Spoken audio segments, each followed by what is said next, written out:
Olá pessoal, nesta nossa aula nós vamos falar um pouco sobre o sistema endócrino, sobre as suas características, suas funções, o papel metabólico desse importante sistema para o nosso organismo. Antes, eu peço a você, se ainda não é inscrito no nosso canal, inscreva-se, ative o sininho para ficar por dentro das novidades, curta e compartilhe os nossos vídeos para que outras pessoas tenham acesso a estas informações.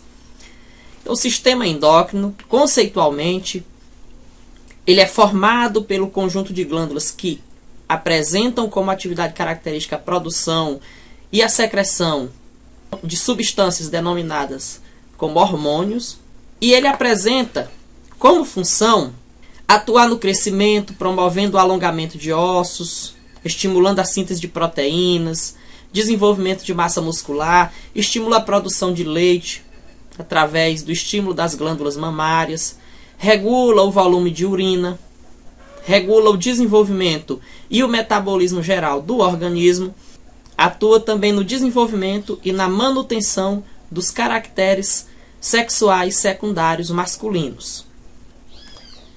Então é esse estímulo dessas glândulas, através da ação dos hormônios, que vai está estimulando o desenvolvimento dessas características sexuais. A diferenciação, esse dimorfismo sexual, a partir da ação desses hormônios produzidos pelas glândulas.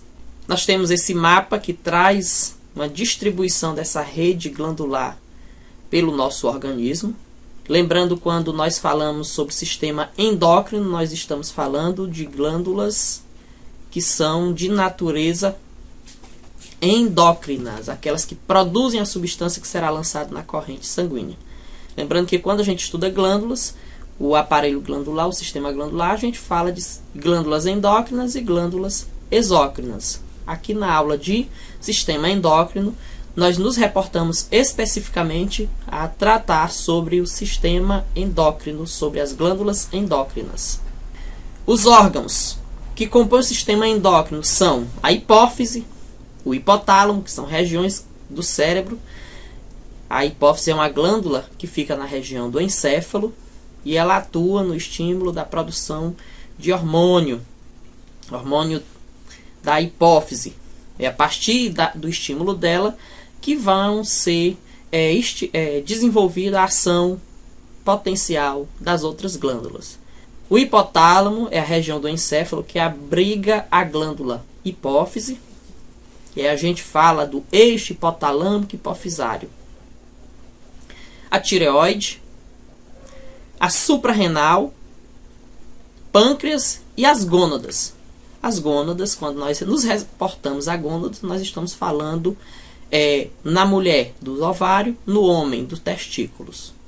A hipófise, além de exercer efeito sobre os órgãos não endócrinos, alguns hormônios produzidos pela hipófise são denominados de hormônios trópicos ou tróficos. Você vai encontrar as duas nomenclaturas.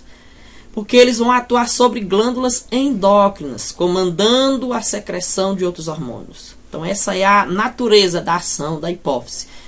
Agir sobre outras glândulas endócrinas, estimulando a produção dos hormônios que serão secretados especificamente pelas glândulas alvo, ou seja, aquela glândula que a hipófise está estimulando. Quais são eles? O tireotrópico, por exemplo, que atua sobre a glândula endócrina denominada tireoide. O adrenocorticotrópicos atuam sobre o córtex da glândula endócrina, que é denominado de glândula adrenal ou suprarrenal. Fica localizado na região superior dos rins. O hormônio gonadotrópicos, que atua sobre as gônadas masculinas e femininas, como falei, testículo no homem, ovário na mulher. O hormônio somatotrófico atua no crescimento, promovendo o alongamento dos ossos, estimulando a síntese de proteínas e o desenvolvimento de massa muscular. Ele também aumenta a utilização de gorduras, atua também na inibição da captação da glicose plasmática pelas células e aumenta a concentração de glicose no sangue. Ele inibe a produção de insulina pelo pâncreas, predispondo ao diabetes. Temos aí a representação de como é a atuação do hipotálamo. A a produção de hormônio pelo hipotálamo. Esses hormônios são liberados e vão atuar sobre os diferentes tipos de glândulas. E é claro, essas glândulas serão convidadas a produzir o hormônio que é alvo de sua atuação, que irão desempenhar a função metabólica daquela glândula. Por exemplo, o hormônio para a produção de leite, que é a prolactina. Lembrando que o hormônio da sucção é o oxitocina, mas a prolactina estimula a produção de leite. A sucção é estimulada, assim como as contrações uterinas são estimuladas pela oxitocina no trabalho de parto. O gonadotrófico, que vai atuar sobre as gônadas. O tireotrófico, que vai atuar sobre a tireoide. O adrenocorticotróficos, que vão atuar sobre a suprarrenal. E o somatotrófico vai atuar sobre os ossos. É o hormônio do crescimento, que estimula o crescimento do indivíduo.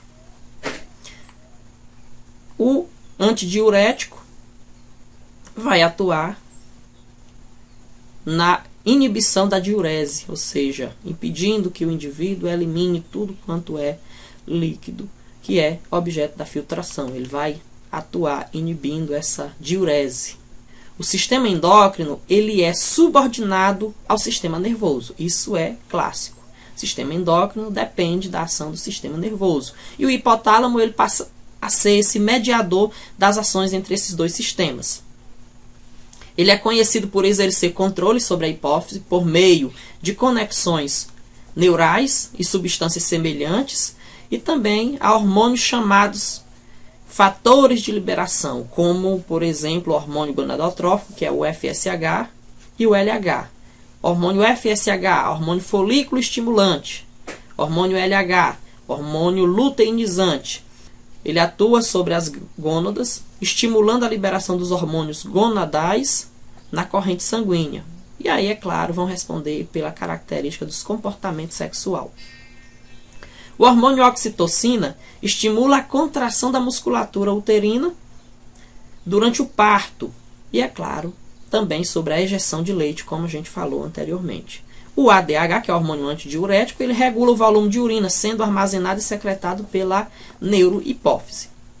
A tireoide é uma glândula que está localizada no pescoço. Ela está apoiada sobre as cartilagens da laringe e da traqueia, e ela atua na secreção da triiodotironina, que é o hormônio T3, e da tiroxina, que é o hormônio T4. E qual é o papel metabólico desses hormônios? Ele aumenta a velocidade dos processos de oxidação, ou seja, de envelhecimento do organismo, e da liberação de energia das células do corpo, elevando a taxa metabólica e a geração de calor, estando relacionada ao crescimento, maturação e desenvolvimento. A calcitonina, ela participa já no controle da concentração sanguínea de cálcio, ou seja, ela vai controlar a quantidade de cálcio que deve estar presente no organismo. Ele inibe a remoção desse cálcio dos ossos e também a saída dele para o plasma sanguíneo, estimulando a incorporação desse cálcio pelos ossos. Temos a representação de como o hipotálamo age. Ele vai agir inicialmente, na liberação do TSH pela hipófise.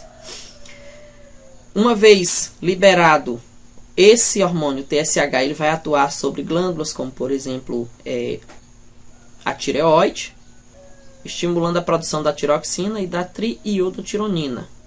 O aumento dessa concentração vai provocar a inibição da produção desse hormônio, ou seja, vai dizer, não, tá bom, já chega, parou por aqui. Ou então ele vai atuar lá acelerando o metabolismo do organismo.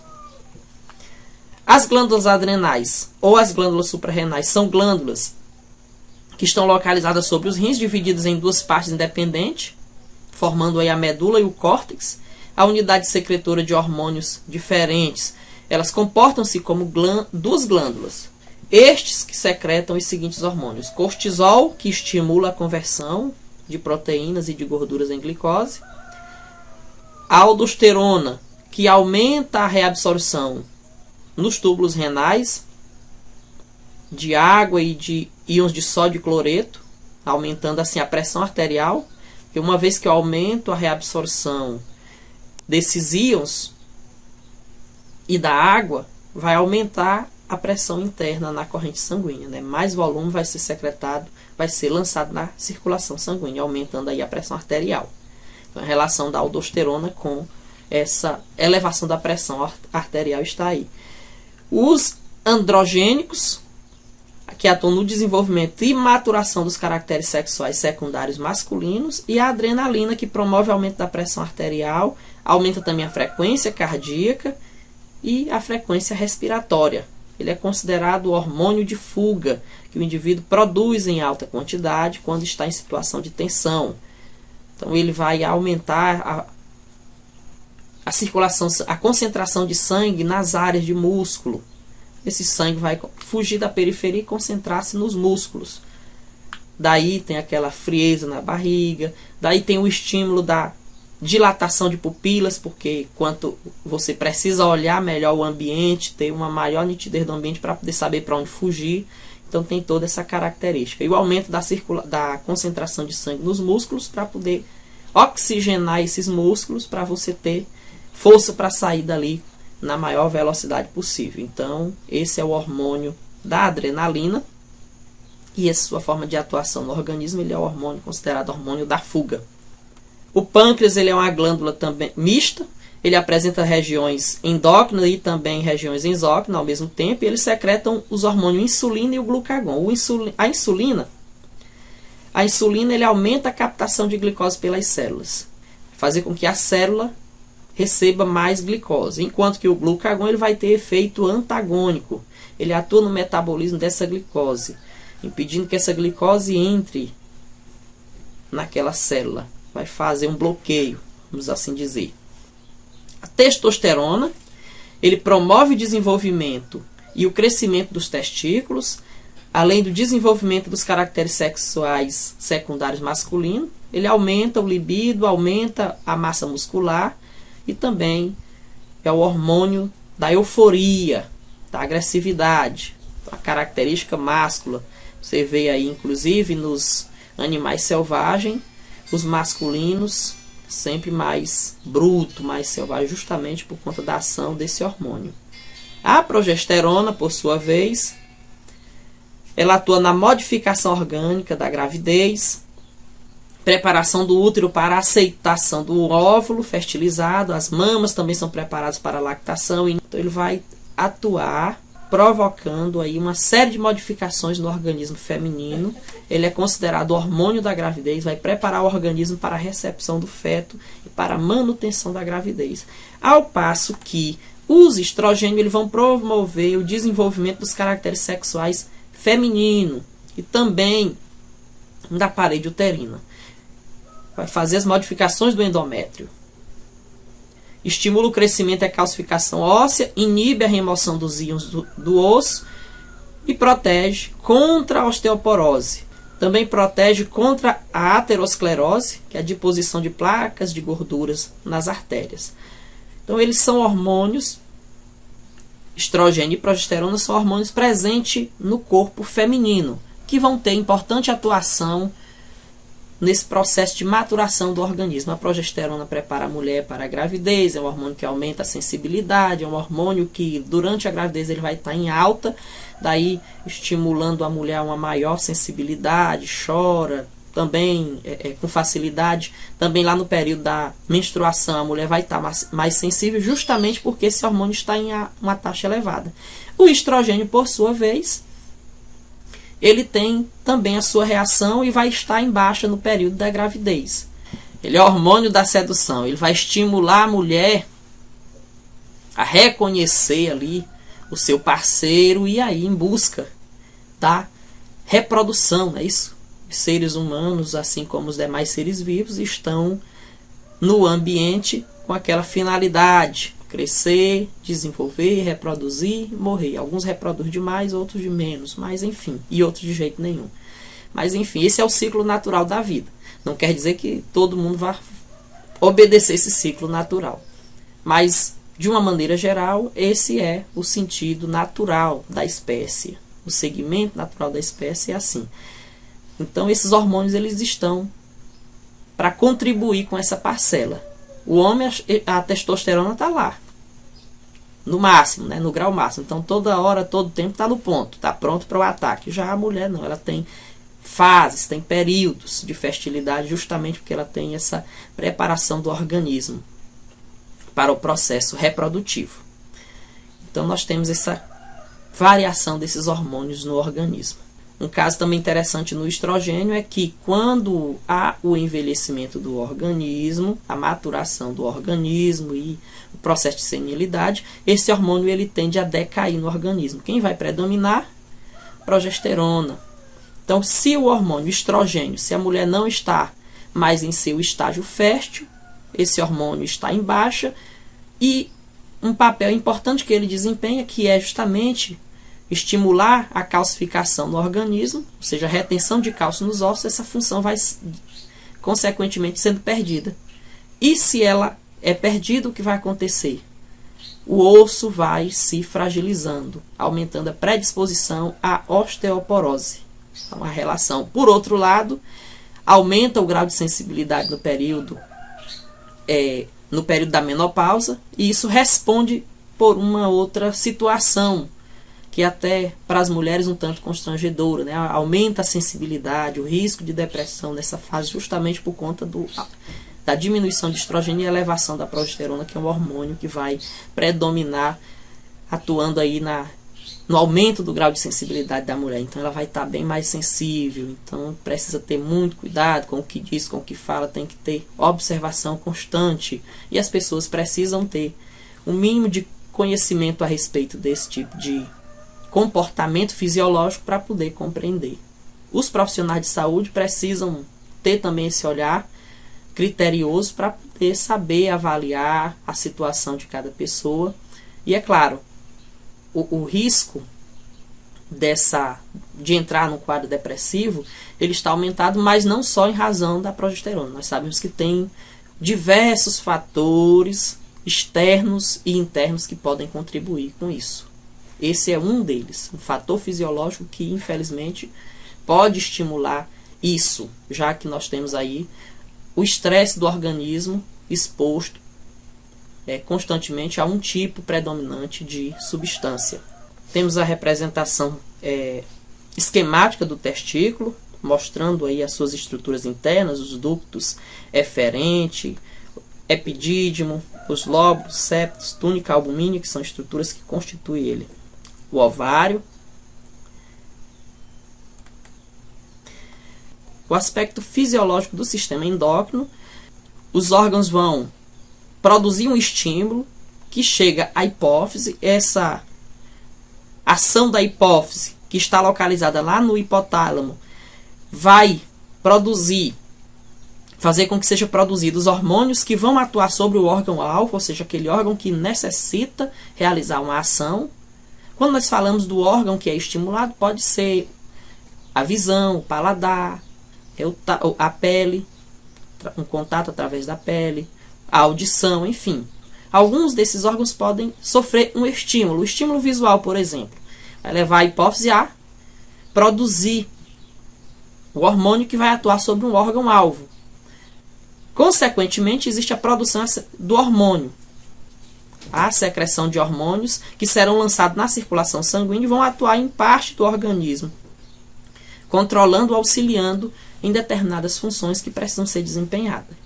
Então, se nós temos, por exemplo, pessoa viu um animal e tem medo daquele animal, ficou assombrado, tem medo de gado, por exemplo, de boi, de vaca, e aí de repente você vai num caminho e se depara com aquele novilho, pronto para a briga. O que você vai fazer? Esperar a resposta do sistema nervoso para saber o que você vai fazer, onde você vai agir. Então, o que acontece? O estímulo visual levou a mensagem para o cérebro. O cérebro vai agora, por sua vez, lá à hipófise, região do encéfalo, a hipófise, produz um hormônio que vai atuar lá na glândula suprarrenal. A hipófise estimula a suprarrenal a produzir a adrenalina. E a adrenalina vai ser liberada na circulação sanguínea e vai ejetar, fazer todas aquelas reações de vasodilatação, de aumento da circulação sanguínea. Ela vai atuar na estrutura dos músculos, nos olhos, aumentando ali a captação de luz para você saber para onde correr e, é claro, estimulando os seus músculos para fuga. E aí você vai fazer o quê?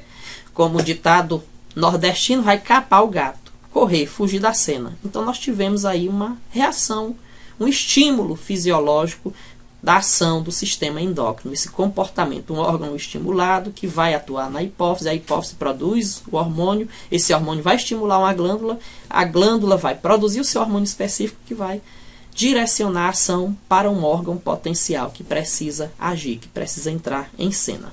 Então, gente, a nossa aula sobre o sistema endócrino é essa. A gente fica por aqui, eu agradeço a sua paciência e a gente se encontra nas nossas próximas videoaulas. Muito obrigado e até a próxima.